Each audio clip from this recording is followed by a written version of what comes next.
Hello people, this is Sonali, the Melodramatic Bookworm. If you've been here before, welcome back, and if you're new to my channel, welcome to the Melodramatic Bookworm family.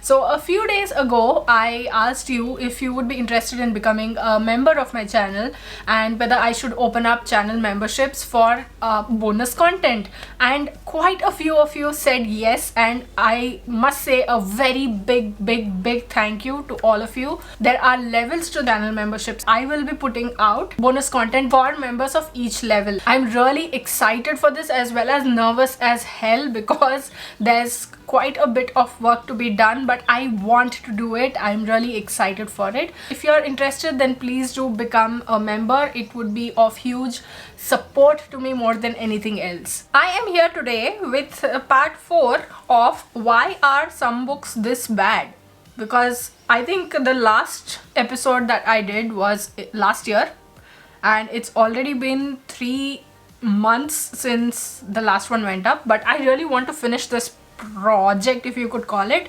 because I've been holding on to this for way too long and I need this jacket for something else so that I can just discard this book. It's that bad. But we are just going to start right off because I don't have anything else to say, because this book was that bad. It's sexist, it's there are a lot of things. If you'd like to go check the other videos out, part 1, 2 and 3, I leave them in the cards. I don't know, I'll space them out. I'll leave them in the cards and I'll also leave them in the description box below. I did a wrap up, I don't remember which month it was, but I leave that also over here as well as in the description box below. So please go check them out where I talk in moderate detail about these. So what we're going to do is we're just going to dive right in. So where we left off is there's this RK character. Okay, he's this kind of Don kind of fellow who shows off to everybody that I'm the best, and he did that in a restaurant. He showed someone down who was being an ass. That's a different matter, but the whole exchange, oh my god, go watch the 3rd episode in the series. So we're just going to take off right from there. So I've marked everything wherever I found issues. I marked it, and I've also written down my comments on the side. This author, the other details about the lives of the people involved in this book, he's like, we're going to skip that because it's not important. But when it comes to other details like this one, which I'm going to read out, he's given everything.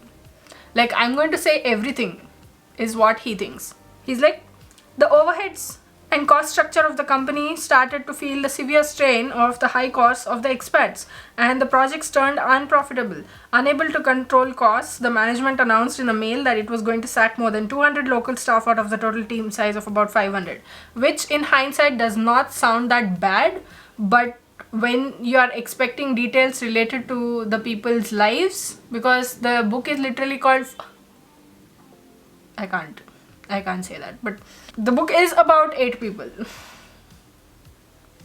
So we need more details about those 8 people, not about, okay, never mind. Next page we've turned over, okay? What will they tell their neighbors when they ask them the next morning why they were not in office? Oh my god, look at the importance being given to neighbors. Of course, this is India, so obviously log kya kahenge, what will people say, is always the norm, right? So you're not going to be more surprised than we already need to be. The next morning, Jay opened the newspapers to read the budget highlights presented in the parliament the earlier day. One sentence mein everything is like conveniently piled up. And look at the audacity. They're like, the government had increased the income tax rate for them by 5%. The government has also reduced the corporate tax rate by 2%. The finance minister explained that if companies do better, then they would create more jobs and give more salaries for the employees who could then afford to pay more taxes. This was unfair and stupid. No, the minister was not stupid. His government was not stupid either. They just knew that the salaried middle class was dumb and stupid. Excuse moi? What? They barely matter in the vote bank. They will never raise a voice and will just forget and carry on making profits for the companies they worked for. The middle class needed a voice to bring in some balance to the system. Okay, maybe you're right to a certain extent, but there's a way and manner of putting it through. You just don't go outright call people like us dumb and stupid, because we are out here doing the best we can given the situation, and instead of victim blaming, you'd better go and blame the people and the in power, the authorities, for doing the wrong thing instead of blaming us. Okay, this J fellow starts a conversation with an old school friend like this. Apparently this is how conversations started. I didn't know, I didn't get the memo. Hi A, how are you? Been a long time. Could stop over there, no? But no, we are going to go and be more intrusive. Heard you are doing very well at your company. So basically, he just called to find out, to tell the other person that I heard you're doing very well at your company. I'm so jealous. I just wanted to find out how you did it so that I can cross you. And this next part, I am like, where does he get his ideas from? Because these are the most absurd ideas. Like, listen. The white collar workers were the most exploited lot in the country. They had no quota system, no unions, no political representation, and no strength and voice to fight the system. They needed to wake up now. Jaguar Jay was going to start a new movement in the country for all salaried white collar workers under the banner of Jaguar. Okay? See, this, for me, I can understand what point he's trying to make. Because white collar work is not, technically it's not exploited. When you do a comparative study between white collar work and blue collared work, there's a lot of difference. Don't make blanket statements like this. Okay, situations vary. But he said all this, and he said that he wanted to start a movement called Jaguar, and so conveniently he brings this one particular statement and one particular memory into play right now. He's like, he remembered how his grandfather would often call him Jaguar lovingly when he was a kid. Perhaps there was some divine prophecy in his grandfather's love.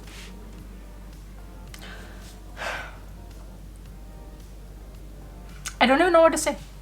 And this next letter or pamphlet or whatever the shit he's written and put it out into the world for people to read is so racist, and it's so racist, classist, whatever you want to call it, but it's bad on so many levels. Listen to this. Listen. Dear fellow white workers, he means white collar workers, but look at the analogy he's making, which is so horrible on so many levels. Just listen, okay? The civil revolution in America, you see where this is going, was done to protect the interests of the black people. The Jaguar revolution in India will be done to protect the interests of the white people. And here we mean the white collar workers. That is not how you make analogies. That's not how you compare things. This is fucking wrong on so many levels. You think it is witty, it is not. How do you even... But this next part is like, what were you thinking, man? Or were you thinking at all? He's like, the government will protect the interests of a group of people who eat mouse because they vote collectively. But they will not protect the interests of those working on a mouse in front of a computer all day because they do not vote collectively. What the heck? Where do you get these comparisons from? Are you even... And he created this website, and immediately 50 million white collar workers registered on the website within a week. 50 million. Like, there's nothing to show the work that he's put in, nothing to show that it's going that fast. No, it's just matter of convenience. No, because he's the hero. Racist, classist, sexist, what all this book can get, I cannot tell you. Again, he's written a pamphlet or something. Email. He put out an email to well-to-do, non-resident, salaried Indians. Dear sons and daughters of the same mother, you were the lucky ones to escape this system to give a better life to your loved ones. Your loved ones will now want to return to this system, this land, to be amongst their own ones. Would you want them to return to the same system, or would you want to first change the system? What is this guilt trip, dude? How? And in just a matter of 2 pages, he's done everything. Everything has happened like this. From starting to ending, everything. Like, how did it happen? Who cares? Like, it just happened. It's convenient for the story. When he was assured that more than 95% of the white-collar workers in that city were supporting the Jaguar movement, he launched his plan. Like, he was so sure that 95% of the people in the city are going to support him. 95%. Imagine the reach that he thinks he has. I know this is fiction, but this fiction is trying to be realistic in a lot of ways, and that's where it's punching itself in the face so bad in so many bad ways. That's the only word I can find, like bad ways. Next chapter we will come to. So fast we are going, see, just like the events of that last 2 pages. Jay coordinated with a team of 9 such complainants and decided to meet the respective tax officials for the settlement. Settlement is in quotes. Why do you use quotes? Couple in quotes. I think couple was in quotes, no? Some other few words were also in quotes. This was way back when I did this, so. A tall man in quotes. And then there were a couple in quotes. The first page itself has this quote thing. Like everything he wants to place a stress on, he's putting quotes. Because that's how we write. He had all the 9 meetings fully recorded through video camera technology. Groundbreaking. Oh, my comment is also same. Such groundbreaking technology, bro. You have like a few lines of this. Like he sat with complainants and talked about settlement and all that. Next page. That quarter, there were no more complaints of delays in tax refunds by any of the salaried middle-class white-collar workers. What utopia this fellow lives in, man. Things don't work that fast, that easily. You have to get out of that. Even if you're writing a fiction book, no? Use realistic elements in that. Because you're writing this is supposed to be contemporary. But no. Does being rich and powerful give you the freedom to insult the dignity of a common man just because you pay him or her a salary? No, it does not. And your question is valid, but your next statement, no, if yes, then we are no better than prostitutes who have to sell our dignity to get paid. Which century are you living in? You think you are better than everybody else in this whole country, in this whole world? You know the truths behind prostitution. You know what all they have to go through. Why they do it. Have you spoken to them? Have you tried to find out? Then what the heck is this? Okay, so there's this managing director and who's talking to a businessman, and the managing director is in cahoots with Jay, the person who's doing everything right, like this, no, that fellow. He is steamrolling the businessman, the MD. The businessman is trying to interrupt him, but the managing director is like, but do you know the quality of your work? It's worse than what a bunch of baboons would have done. Tell me, are you a cross of a man and a baboon yourself? You look like one of them. What insult is this? And this is fir bhi okay, because it's like such a childish insult. No, you wouldn't expect an adult to make such an insult. But the next one, you would think that it's a creative insult, but then it's really a stupid one. Just listen to it. Shut up. When I'm speaking, then you bloody well just listen, you dumb idiot. Looks like you had interrupted your mother's delivery too and came out with only half your brains developed. This man, MD, is still railing at that fellow, and he's like, listen, you want your money? Take it. I pay much more money as donations to NGOs. I will consider this also as a donation to improve the thinking of a man who sells his dignity for money. Don't speak another word, and take your check, put it in those dirty trousers of yours which must have been gifted to you by one of your other customers where you spend the night drinking and doing whatever you guys do. The managing director had gone a little overboard and deviated from the original script.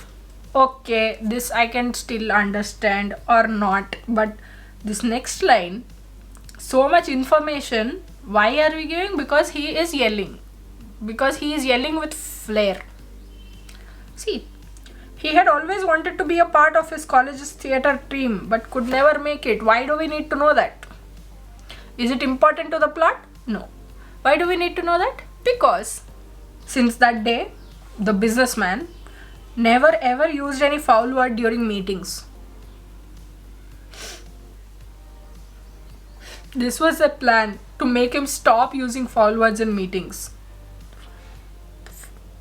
This is the dumbest plan I've ever heard. Anyway, and if he did inadvertently, he would promptly apologize, which is okay, and ask for mercy from Sai Baba. I wish I was joking. Like, there's absolutely no warning whatsoever that this is coming at you, at your face. No, none. No warning at all. Sai Baba. J is this whole election, is on this whole election campaign, okay? And D is this, I think she was this sort of Mata kind of person to whom people went to seek blessings and all of that. And she is some Devi name, I won't take the name. And Jay comes up to her and she suddenly has all these worldly feelings. Because Jay, this the dumbass, he is glorifying the men in this book. Men are super ambitious, they are strong, they are collected. Women are beautiful. They want to be a wife. They want to help that man. Everything related to man only. Woman's ambitions, nothing. And this person in this paragraph, the author has done this again. Listen. She blushed a little, though, when she suddenly imagined Jay and not the old withered minister making love to her. However, D quickly dispelled the image from her mind. She had never had any feelings of personal attachment towards any man. She thought she was meant for God only. Today, for the first time, she felt her heart betray her. It were forcing her to look at Jay. It were forcing her, okay, to look at his radiant skin, to look at his masculine body, to look at the flowing mane of hair moving gently in the wind. Her body felt weak and tired. If only she had her earlier ability to read this man's mind.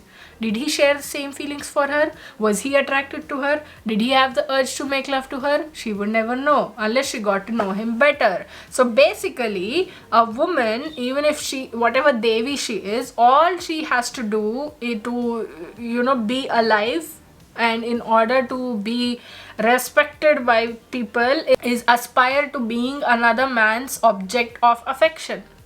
She has to be beautiful enough for the man to want her. She has to be desirable enough so that that man will make love to her. Otherwise, she has all these self-doubts, like, will that man like me? Will he accept me? And all of that. Like, we exist to serve men, no? Otherwise, what is our use? No, nothing at all. Okay, so Jay, he promised to come back to the ashram and all of that. He is behind a combined and well orchestrated campaign, okay, which is fine. Happy for him that he is putting in so much work and doing so much to design this campaign.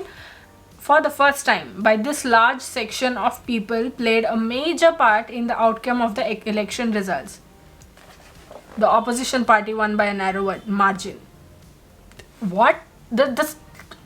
How this statement fizzled out from a well-orchestrated campaign to opposition party winning by a narrow margin. Like, everything's happening like this. I told you, Jay has that power. He is man. He is masculine enough. He is strong.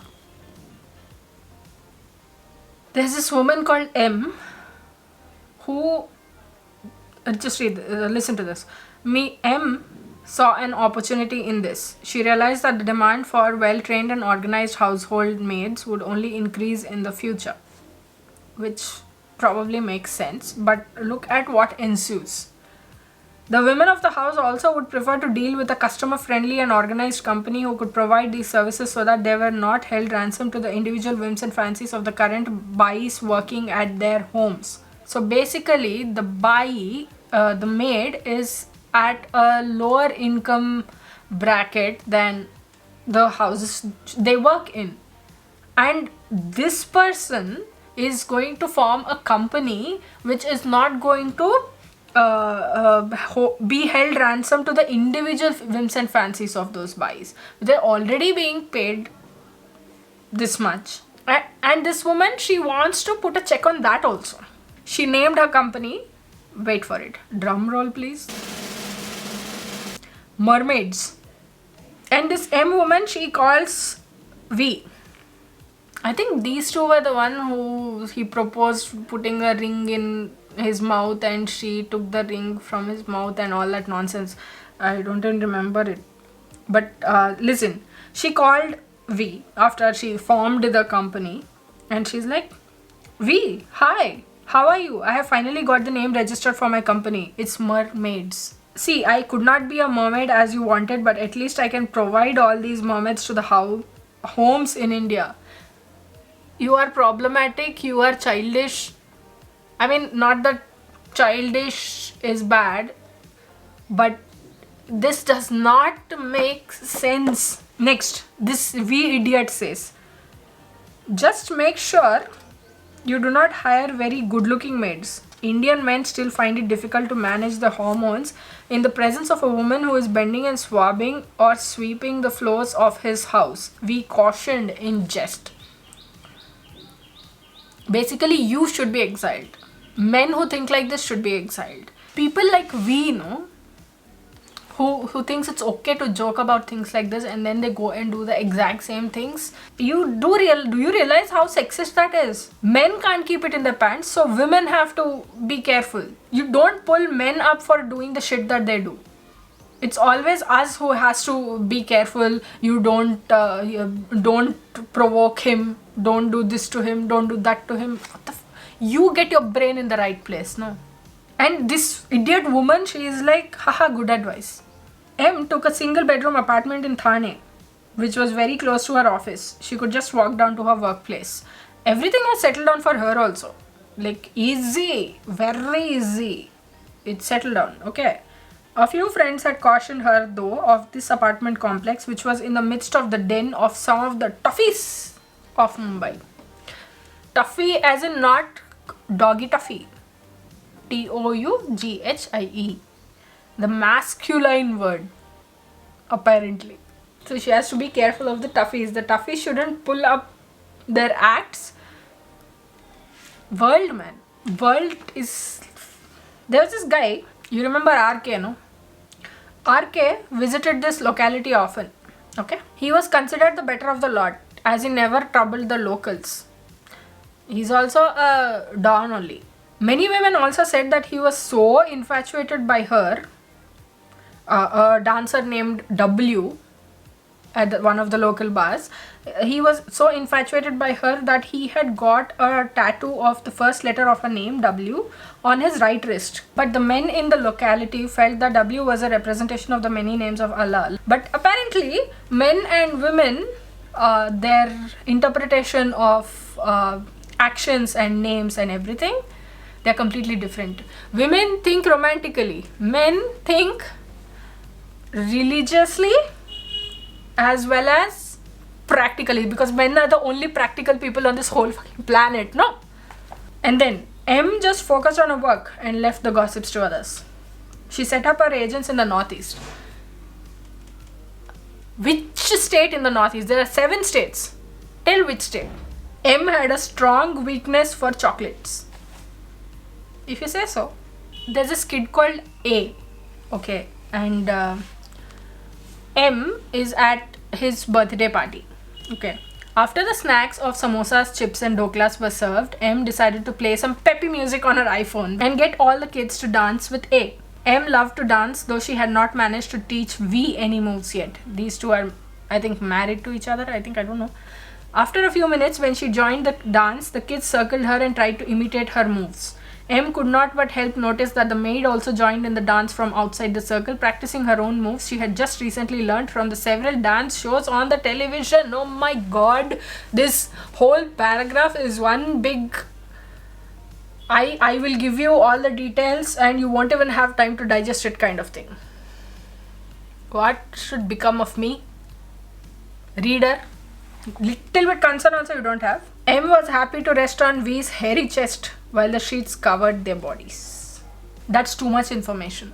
We don't need to know that. V was a bit jet lagged, but he did not want to go to sleep yet.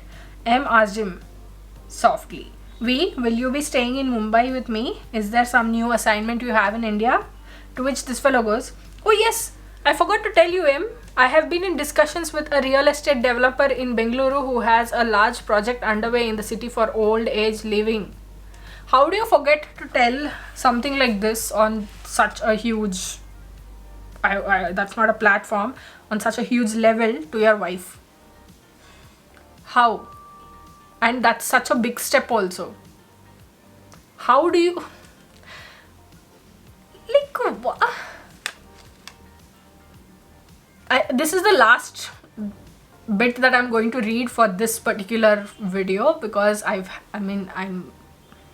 Yes, M, I will live in Bengaluru with my parents for some time. They too will be happy. I shall keep coming down to Mumbai though, to make sure you don't get astray. V nudged her lovingly and then kissed her on the forehead. What in the seven hells is this nonsense? You will come to Mumbai from Bengaluru so that she doesn't go astray. Really, the audacity that you have, send him to Pluto because that's where he deserves to live. He's that. Oh! Anyway, so that's all I have for today. There's still a long way to go for this book. I think I DNF'd this book at page 153.